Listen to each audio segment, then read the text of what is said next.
We move over here to our Seattle Storm, where the things get tough. They were tough entering the All-Star break for the Storm, going on that road trip in July. And since the second half has started, things have not quite changed in terms of their fortune. So they began the second half with a matchup at home against the Las Vegas Aces, which arguably the best team in the league. Not arguably, I think they are the best team in the league. Liberty are still figuring their situation out.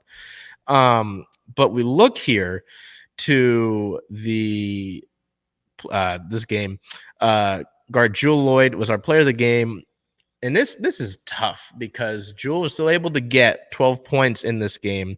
She had 6 rebounds and 6 assists, and because of that versatility and being able to get the rebounds and get the assists, make that impact off of the scoreboard, Jewell's efficiency wasn't great.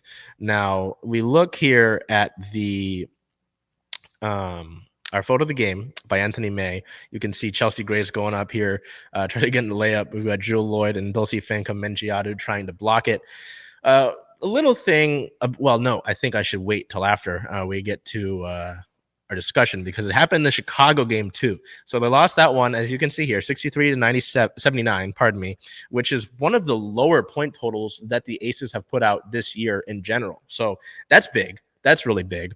We go over here to July 22nd, the second game they played this past week, both of them being at home at Climate Pledge Arena, and the Storm would lose that one 75 to 90. So you go from holding the best team in the league to one of their lowest point turnouts to giving up 90 points to the Sky. The Storm really struggled on the boards in this game. It's something that I talk about the Mariners hitting and their consistency there. They've struggled with all season long. It was the same thing here. I mean, in the first half, the Sky were really able to crash the boards and dominate that aspect of the game, get second chances, and the Storm really didn't have an answer. Once again, our player of the game, Jewell Loyd, 12 points, 4 rebounds, 2 assists, and 2 steals. Again, that versatility and being able to add in other parts of the statistics is why I went with Jewell there. You can see our photo of the game here by Liz Wolter. Not Liz. Liz is not in the photo. Jewell Loyd going up against Courtney Williams there, trying to get a bucket. This one was tough. Yeah, I mean, just being dominated on the boards, it's something that the Storm have not been able to fix all year long. I go to our player of the week, and now I know I just went with Jewell Loyd for player of the game in both of those games, but Ezi Magbagor has been more efficient as Seattle's second scorer over the past 2 games. Ezi's had 13 points per game, 5 rebounds per game, 1 assist and 1 steal per game, and 1.5 blocks per game. Now, we look at Jewell Loyd in those games, it's obviously, as you can see here, I didn't directly say it yet, but the Storm are on a 9-game losing streak. We're getting to, historical sort of feats here, which isn't great. I don't like to see that. But it's tough because I know that we talked about this at the beginning of the year. I wanted to have a hot take and say that maybe the Storm could put it together and be this ragtag team that gets to the playoffs. That's highly unlikely. They've only won 4 games. But I also did say, hey, you're going to want to look at the growth of the individual players in this aspect. Dulcie Fankam-Mengiadu over the course of the road trip was huge as a starter for the Storm and is really big on the boards. But at the end of the day, you're going to need more on the boards from the entirety of the team itself, not just one player. Jewell Loyd has been an MVP candidate through the entirety of the season, and while the Storm haven't been winning, I feel like she should be considered for that. Which is tough. We'll get to what Jewell did and the general All-Star week here in a minute, but yes, with Jewell. So in that Aces game, Las Vegas was playing a lot of a box and one defense. Now, if you don't know what that is, which I didn't know what it was actually before this game, I have to admit, it's basically what the definition of a box and one defense is when you take, it's called a junk defense that's used against teams with one great offensive player surrounded by players of quote unquote less offensive talent. So there's a mix of what it means by junk is there's a bit of man-to-man defense and zone defense mixed in there. So there's one player who's a chaser who basically follows that great player around for the entirety of the game, which would be Jewell Loyd. So you take that and it frustrates. It's supposed to frustrate that great offensive player and put an emphasis on the other offensive players around that one great player. to pick up the slack effectively. And outside of Ezzy Magbagor and a couple other players here and there at times, Sami Whitcomb's been solid off the bench for a good amount of the season. Outside of that, Seattle hasn't gotten a lot of scoring, and it really exposed that. And especially with the talent level that the Aces have, it's going to kind of emphasize that. And we saw that in this game. 63 points is not a good offensive total to put out in any basketball game, really, that's full length. And then that Sky game as well, outside of dominating on the boards. I mean, Jewell Loyd was relatively ineffective once again. So, I mean, the emphasis for the Storm to find more scoring is big. We look at the starting lineup. Ivana Dojkic's speed has been great. She's been able to provide a burst of offense. She's able to stretch that floor a little bit, not only with her passing as the point guard, but she's well beyond the arc. Jewell Loyd, we know what kind of scorer that she can be. Gabby Williams, back with the team now after the uncertainty of not having her. Her offensive skill set's always kind of been looking to grow and has been limited, but she is able to distribute the ball well. So, that's another thing to watch in terms of individual effort, is watching Gabby Williams grow offensively. Dulcie's solid in the paint, and that she's kind of a true paint player. Ezzy has been able to, as I talked about, be the second option for the Storm team. Can stretch the floor a little bit, but that's an aspect of her game that's growing as well. So as often as the term young team is put on this Storm roster, it's true.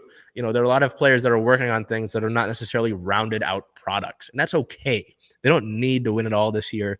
It's not like last year where it was Sue Bird's last season. I think that's kind of the point, and I think these learning experiences should only make them better. And linear growth isn't linear. That's the thing. Unfortunately, every time this Storm team goes out there, they're not going to be able to make this big light bulb over their head, and they're going to be able to adjust.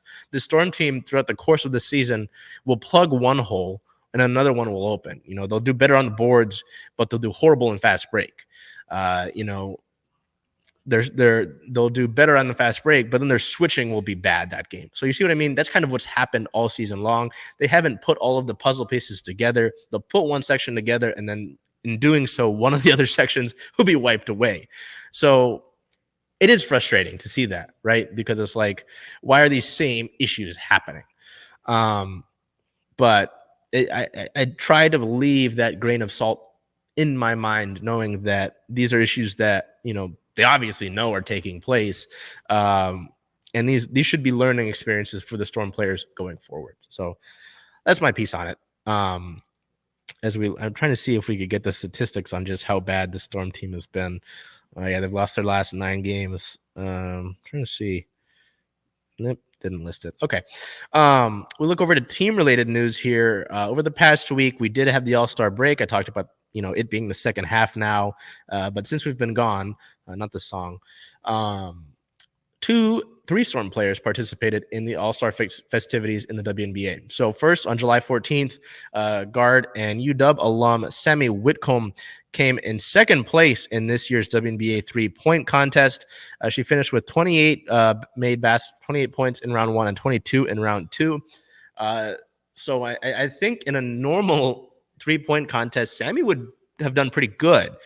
The only problem is she ran into New York Liberty point guard Sabrina Ionescu, who only missed 2 of her shots in the final round and tallied a 37 points out of a possible 40, which is not only a WNBA record, but it's also a NBA record as well, beating out Steph Curry's best mark in the NBA, which is incredible to see, really.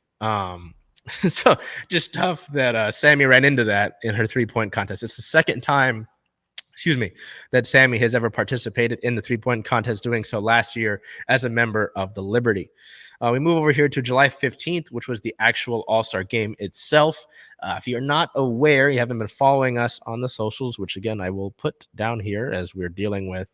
Apparently, we got unsuspended. I'm on the air right now, so I don't like looking at my phone, but getting all these people are contacting me, which I dearly appreciate. But I apparently we're fine. So I don't know. Just a focus on the other socials that you see on the bottom of your screen here. But on July 15th, Jewell Loyd was named the All-Star Game MVP.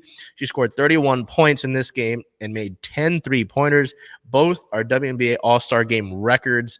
So Jewell makes some history, as she has continued to do all season long as a member of the Storm, and takes home the hardware. Just unfortunate that the first games out of the gate after winning that MVP award have not been so stellar. Also, the other All-Star in this game for the Storm, Ezi Magbagor, coming off the bench, tallied 2 points, 4 rebounds, and 2 assists in her first ever All-Star game. So nice to see Ezi get that experience, and the fact that she's only going to grow and grow and continue to get better. So I'm just going to keep that running there, honestly. It's kind of annoying. So the Storm now, after this sort of little 2-game homestand out of the All-Star break, will head out on a 3-game road trip that's going to be tough. And it starts tough. They sit at a 4 wins, 18 loss record, which is good for dead last in the league and dead last in the Western Conference. Looking ahead, their next game is on Tuesday, tomorrow, July 25th at the New York Liberty out in Brooklyn, with a 4 p.m. Pacific time tip-off. That game will be on ESPN3. And then we go over here to July 28th. The Storm will get a rematch against that Chicago Sky team. That game will have a tip-off time of 5 p.m. Pacific time, as the Storm are looking to do better on the boards against the Sky team. A Sky team that also hasn't really been that great either necessarily, but I'm not like the Storm or this juggernaut of a team either. That game will be on Ion, Ion. And then the last game of the road trip, July 30th on Sunday, is at the Indiana Fever, who are arguably the second worst team in the league. That game will tip off at 1 p.m. Pacific time. That'll be on ESPN3 and Amazon Prime Video if you are in the state of Washington. So 3-game road trip. You're obviously looking at the Storm. The big thing I'd like to see improved on over the course of this past week is the rebounding, but that's been an issue that this Storm team has needed to correct all year, and they haven't been able to do so. So I won't get my hopes too high, but